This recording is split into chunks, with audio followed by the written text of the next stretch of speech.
ఇప్పుడు ఇక్కడ వ్యక్తుల్ని మనం చూస్తున్నాం. ఇప్పుడే మీరు ఒకసారి చూస్తే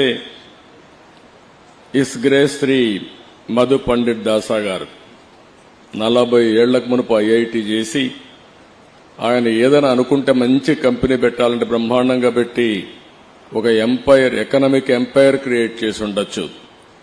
కానీ నమ్మిన సిద్ధాంతం కోసం దేవునికి సేవ చేయాలని, ఈ దారిలో మనల్ని నడిపించాలని ఆయన ఈ కార్యక్రమాన్ని టేకప్ చేశారు. వారిని మనస్ఫూర్తిగా అభినందిస్తున్నా. ఈరోజు మీరు హరే కృష్ణ మూవ్మెంట్ లో చూస్తే ఎస్ గ్రేస్ సత్యగౌర చంద్రదాస్ గారు, ఆయన కూడా ఐఐటి. వీళ్ళందరినీ చూసినప్పుడు నాకు అనుమానం వచ్చింది.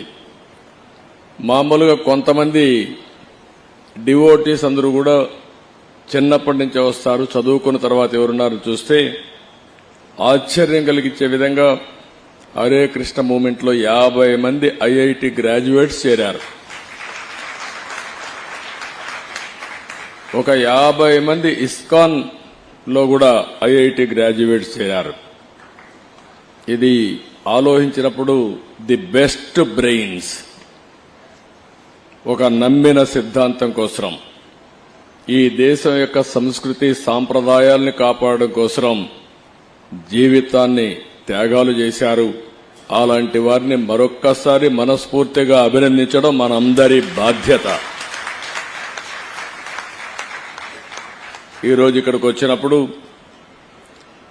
ఇక్కడి క్షేత్రంలో హరే కృష్ణ గోకుల క్షేత్రం ఇప్పుడే అనంత శేషస్థాపన చేశాం. ఒక మంచి వెంకటేశ్వర స్వామి దేవాలయం. ఇది కూడా ఈ ప్రాంతంలోనే ఒక ప్రతిష్టాత్మకమైన నిర్మాణం జరుగుతుంది. 216 అడుగుల ప్రధాన గోపురం ఇది. ఈ గోపురంలో మనం చూస్తే వెంకటేశ్వర స్వామి, రాధాకృష్ణ దేవాలయం నిర్మించడం కోసం తలపెట్టారు.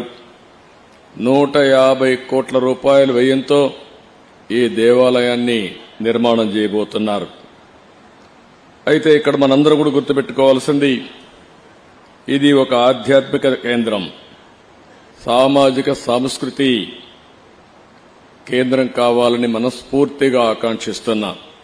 నాకు అనిపిస్తుంది ప్రార్థనాలయాలు ఏ మతమైనా కావచ్చు, కానీ ఇవి కానీ లేకపోతే ఇప్పుండే జైళ్లు చాలవు, నేరాలు ఘోరాలు విపరీతంగా పెరిగిపోతాయి. ఇంకొక పక్క హాస్పిటల్ కూడా చాలవు, చాలా మెంటల్ హాస్పిటల్ కూడా కట్టాలి, అప్పుడు మామూలు హాస్పిటలే కాదు. అలాంటిది ఒక ధర్మాన్ని కాపాడడం కోసం మనందరికి కూడా ఒక విశ్వాసం కల్పించే వ్యవస్థ ఉండడం మన అదృష్టం. ఎప్పుడు కూడా మీరు ఒకటి గుర్తుపెట్టుకోవాలి, ఈ ప్రపంచాన్ని నడిపించేది ఒక నమ్మకం.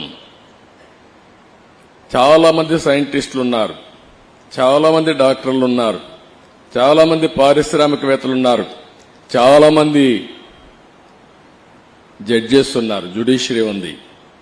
కానీ ఏ పని చేసినా 2 నిమిషాలు దేవుణ్ణి తలుచుకొని నేను చేసింది న్యాయం, ధర్మం అని ముందుకు పోతున్నారు. కాబట్టి ఈ రోజు మనకందరికీ ధర్మం జరుగుతా ఉందని చెప్పి కూడా నేను మీకు తెలియజేస్తున్నా. అది నమ్మకం.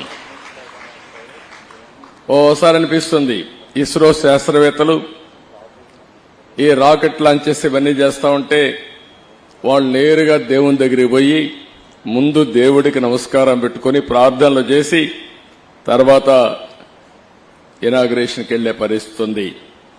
ప్రపంచాన్ని నడిపించేది మనకు తెలియని శక్తి. ఆ శక్తి దేవుడి రూపంలో మనందరం కూడా కొలుస్తున్నామని చెప్పి కూడా నేను మీకు తెలియజేసుకుంటున్నా. ఇక్కడ హరే కృష్ణ మూవ్మెంట్ అయితే చాలా వరకు పెద్ద ఎత్తున ఇంకొక